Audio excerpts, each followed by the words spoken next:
अध्यक्ष महोदय, या उत्तरमध्येच गुटखाला आणि अंमल पद्धतीला किती सिरियसनेस आहे ते दिसून येतं। आपण आपल्या उत्तरमध्ये सांगितलेलं आहे की किती संख्याने किती जिल्ह्यामध्ये किती केसेस झालेल्या आहेत आणि मागच्या अधिवेशनामध्ये पण अशीच उत्तर आली होती की हजारोची संख्याने आपण केसेस रजिस्टर करत आहेत। अध्यक्ष महोदय, जर याच्यावरती व्यवस्थित नियंत्रण आणायचं असेल आणि सिरियसनेस करायचं असेल ते छोटे मोठे विक्रेता नाही, जे मोठे मोठे गाड्या टेम्पो जे मुंबईमध्ये प्रवेश करत आहेत दहिसरमधून आणि असे एक ना असे कितीतरी टेम्पो पकडण्यात आलेले आहे आणि त्यांना जामीन देऊन टाकता।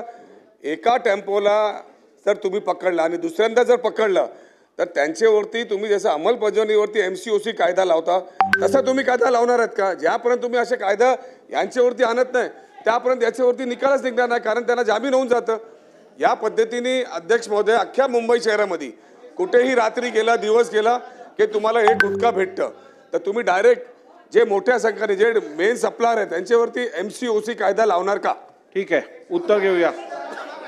अध्यक्ष महोदय, या संदर्भात कायदेशीर पडताळणी आम्ही केली आणि असं लक्षात आलं लॉ अँड ज्युडिशरीनी, कारण याच्यावर MCOC लावण्याच्या संदर्भात आम्ही प्रस्ताव मूव केला होता, त्याच्यावर लॉ अँड ज्युडिशरीने हे सांगितलं की MCOCच्या कायद्यामध्ये धमकी आणि हर्ट या दोन्ही गोष्टी असल्याशिवाय तो कायदा लागत नाही आणि म्हणून मी त्या संदर्भात कालच सूचना दिलेल्या आहेत की कायद्यामध्ये बदल करून अशा पद्धतीनं जे हा व्यवहार करतायत त्यांच्यावरही MCOC लावता येईल अशा करेक्ट तर तशा पद्धतीनं करता येईल अशा प्रकारची कायद्यामध्ये अमेंडमेंट करावी याचे आदेश दिलेले आहेत।